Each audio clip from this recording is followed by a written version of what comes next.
So welcome to my final team review for the rest of round one. TLT has come out, and there's a few winners and losers. I had Jesse Colhoun in my team, but looking at the bench makeup and judging by that, he last year only got 40 minutes around averaged. I've removed him from my team. Although Cam McInnes is still about 7 weeks away, just the amount of forwards on that bench means that they can keep rotating people out, give Colhoun a spell. It doesn't mean that he's going to get 50 or 60 minutes just because McInnes is out. I've removed him. I've put Arem Howe. I'll give you a look at my team later. Moses Leo looks good. He's in the centers for the Storm, but I don't think I could validate having that many Chibis in my team. So I've gone with four, just the four that I already owned. Flegler looks good. Plath isn't back yet. There's some forward minutes on offer. And Keon, who I've had in my team. Jair is out with a nerve issue injury, which could take a long time, just like Flegler had. So yeah, those are my guns, and my team's changed a little bit. The traps, Kalani going. I would only take him if you really need to free up the cash. I wouldn't rely on him as a playing player, and I think that if you're putting him in hooker, there's not a lot of backup options. So I'm pretty glad I got Reed Marnie, even though I had to spend up a little bit. His base is just good, and his job security is much better, and he's going to play 80. Jacob Laban, it's not for certain that he's going to play 80 either. Probably not, because Lekka's on the bench, and Lekka's too good to not put in for quite a decent amount of minutes. So I wouldn't go Laban, even though he's listed to start. Lissati, the job security is not great. Sean Bloor is to come back round 3, so you'll maybe get 2 good plays, but yeah, not too sure about that one. Noel Martin, much the same, maybe even shorter. There's 2 guys in the Raiders who are just in cup just to get fitness. So I don't think he's going to stay for long term. Bronson Garlic is also going to get replaced by Brandon Smith when he comes back, maybe around round 3 or maybe after the Rabbitohs bye in round 4. So I wouldn't go him. Neither Iolu. I think all these cheapy hookers in a spot where you only have 2 people, it kind of puts you in a difficult position. And as we know, hookers do a lot of tackles, and this year tackles are getting treated a lot better in the NRL stats.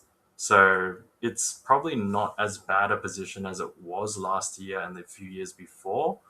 So I wouldn't go cheap in my hooker spot. Although, yeah, Harry Grant and Reed Marnie is a little expensive, but I think I'm pretty happy with the decision I've made there.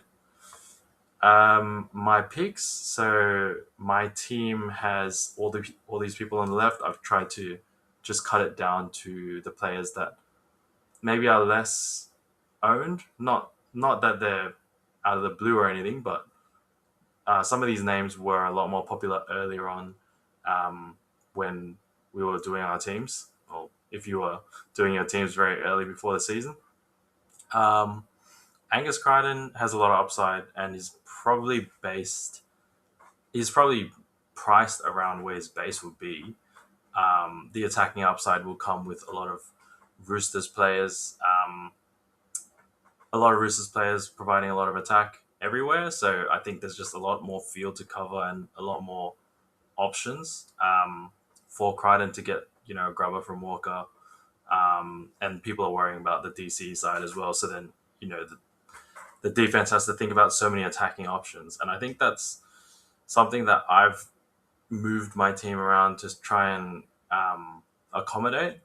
I think the Bunnies as well will have a lot of attacking options, which means that, space opens up for your strike weapons when you have 4 or 5 different strike weapons, right? I think it makes sense. Then I've got Keon, great base, and half the year he was playing edge last year, so he was half priced on his edge price, and I think that he's just a great prop. He's just going to make so many tackles, and I think base and power is a stat that I really am going for this year in my team. So it would be like offloads, um, tackles, and runs and hit ups over 8 meters. So basically everything that forwards do. Um, Toto as well does this. Toto has dropped out a lot of people's teams because there were so many good center options like Herbie and Iro. And I think people started to get onto Stephen Crichton as well with the changes to the scoring system, where the centers are actually given that last pass, line break assist, and try assists, just based on passing the ball last to their winger. Um, I think that there's still a lot of value in getting wingers because there's still more points in scoring the try and getting the line breaks than a center. And Toto is one of those guys that has lots and lots of base. So he's not going to let you down too much early on in the season when the points are not as flowing. And he's going to take so many runs out of backfield. I don't have any worries about him. I did have Cobo in his position earlier, but I've looked at the base and I think Toto is just a solid option, even though the defense of the opposing teams are pretty good.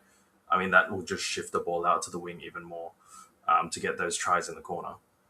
So Mitch Moses, I think Mitch Moses and Cody Walker, they've sort of been in my team together. It's the money that if you went two cheapy halfbacks, then you could upgrade Cody to maybe a monster. But I've had to go the sort of two middle road options. I think Moses, yeah, I don't think Moses is going to lose money at all. He about 2 years ago had a lot higher scores than he did last year. That could be due to just coming in and out of injuries, not wanting to get involved as much and just focusing on being a halfback, right? And he's got the kicking back. So I have high hopes for Para, and I think he's a playable option every week. Him and Cody Walker with having that whole left side where everyone is a strike weapon. Latrell just running people over. He's going to get some line break assists from that. Noah Martin, even though I had him in my traps earlier, I looked at his base on the very last round last season. He got a full 80 minutes. He had 66 in base and power over 80. So I think that my strategy this week is to just get him in while I don't have to spend trades to get people in. And then if Ryan Couchman holds the minutes, I'm going to switch him over to him. So it's more like a short-term play. And the way my team's structured, I sort of need someone to play. I need that fourth reserve to put on for the next 1 or 2 rounds. Joe Chan, I have less conviction about this pick, but he's holding the spot. He's got the job security. He's priced decently. He's on a winning team. I think that it's okay. And obviously, when round 3 comes, I'll look at switching him over to somebody who maybe is making more money. So yeah, my moves as well. So these are the moves. Some will happen next week. I think Drinkwater Ponga will happen next week. Just based off of the implied break even they're going to be at round 3. And yeah, I can look at some emerging second rows as well. But at the moment, I have Ryan Couchman and probably Helam Lukey earmarked for trading. I would like to get Mooney, but it just has to work with the money. Later on, aiming for Kiraz, I liked that he was playing on the left in the Vegas game. He was taking lots and lots of runs, just looking like Kiraz of old. Yeah, I'm pretty sure he went us down. So, and the Bulldogs look good as well. Lockie Galvin with Preston on the right. Yeah, as I said, the more strike weapons you have, the more worried the defense will be about one side opens up the other side. Yeah, so this is my team. At the moment, I'm pretty happy about how my cheapy center wings went. Those 62s, both of them did score, I believe. So I'm not. I'm happy about it, but they're not basing 55. So as you see on the right, Toto last year, these are all stats from the whole last year's season. Toto scored 55 in base and power. So he's basically priced at his base. He scored an average of 61 last season. His base is 55. He scored, I think, 4 tries over the whole season. So, if he goes over, he's already making you money. And I weighed up the option with Cobo. Cobo is about 70K less expensive, but that base drops down by a lot. Uh, drops down by like 13. So you're paying 70K less, but the implied loss if you don't actually get score is more than that. So I've moved away from that early on in the season. Again, I don't want to be fully relying on scoring, and I think that's why I haven't gone with the 5 cheapies either. The cheapies just tend to have a bit less base. There's only a few gun players in the NRL that take a lot of runs as well as score tries as well as high base um, in the center wing. So I'm trying to aim towards that. Izaka as well has quite low base, although he does goal kick. I'll definitely be looking at him for an option maybe middle of the season around when attacks start flowing, you get some shape, and then you get more tries out on the wings. Kiraz, the base is insane. The base is 64. So um, he's another tier above Toto, I guess. And I don't have enough center wing slots to have 5 cheapies there. Include Latrell, Herbie, Hero, Toto. I will toy around with, if Herbie doesn't go too well in the first 2 rounds and he might drop money, that could become a Kiraz. It's just always worrying. Kiraz always has an injury cloud over him. He's coming back from, pain tolerance stuff. But he seems pretty hardy in terms of like staying on for prolonged periods of the season. So I'm happy to take the punt, try to get to him early. And I don't think all 5 center wings will fire for 2 weeks straight. So I don't think all the cheapies are gonna rocket up in value. Um, and I can pick at round 3 which 4 or which 3 will make me the most money. Um, you can see my team. I have 15K left in the bank. I have, I think, a pretty solid playing uh, structure. And yeah, I want to get rid of Drinkwater. He let me down. But he generally is pretty reliable. But it's just tough the first few rounds when you have someone's 800K and they're going to lose you some money. So I think I might want to hop off that train and start to boost my money earlier. Maybe trade a few points if he um, actually starts scoring more. But the rib cartilage injury, it's neither here nor there. He could still score a lot because he scores most of his points by offense and goal kicking. But even though the round 1 score drops out of the rolling average first, I would rather have someone performing over their price at this point when money is really tight and you can't really get 18 guns in your team. I would rather have someone who doesn't lose me money and is actually, slated to gain money. I've gone Paseka over Flegler. I think that's something that I'm still looking at. I'm pretty happy with it though.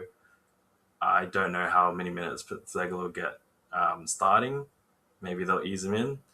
Paseka doesn't seem to have so many options in the forwards to lean on for Manly. There's like no one coming back. Um, yeah, I think Howe is a good cheapie that's just cropped up from instead of Paxton, and probably going to make a few more trades in the early few rounds more than usual. I've usually held off to around 3 most years, but yeah, just because the Lukey Mooney going off last weekend, I might need a trade in the 2RF and in the fullback. So maybe 2 trades and then 3 trades into round 3. So I don't mind going heavy on the trades. As a bit of game strategy, I think that you want your money to get you 18 good playing players that you can rely on week in, week out, maybe even 19 because of buys and injuries. Um, you want to get to that first, and then you sort of have the rest of the cheapies grinding out money on the side, and you're not forcing yourself to play more than hopefully 2 every week. That's sort of why I went away from Sanders and Atkinson as a double halfback cheapie. As you saw, Atkinson got like 30, I think 29 in the last round, and I know that the Dragons offense, the halfback Carl Flanagan or Lycan Kintonga as 5'8", they've never really been super high scoring guys. Um, and yeah, I think this was another show of just get the halfback to kick it hard, make tackles, and there's not much silky ball playing from like stemming from the halfback. Um, Hopefully Sanders gets a lot of goal kicks and makes some money. I think I would rather bank on that rather than them having to make offensive attacking plays, as you know they're both the guy for the first time. Atkinson has played for the Sharks and won against Melbourne in Melbourne before, but they just haven't had that breadth of experience to pull defenses apart, especially when everyone's fresh start of the season. It's a hard ask. So I'd rather have someone who's been there, done that, playing in my team, and then one can make money on the side. So that's basically my team. Those are my thoughts for round 1, and I'll see you again in round 2.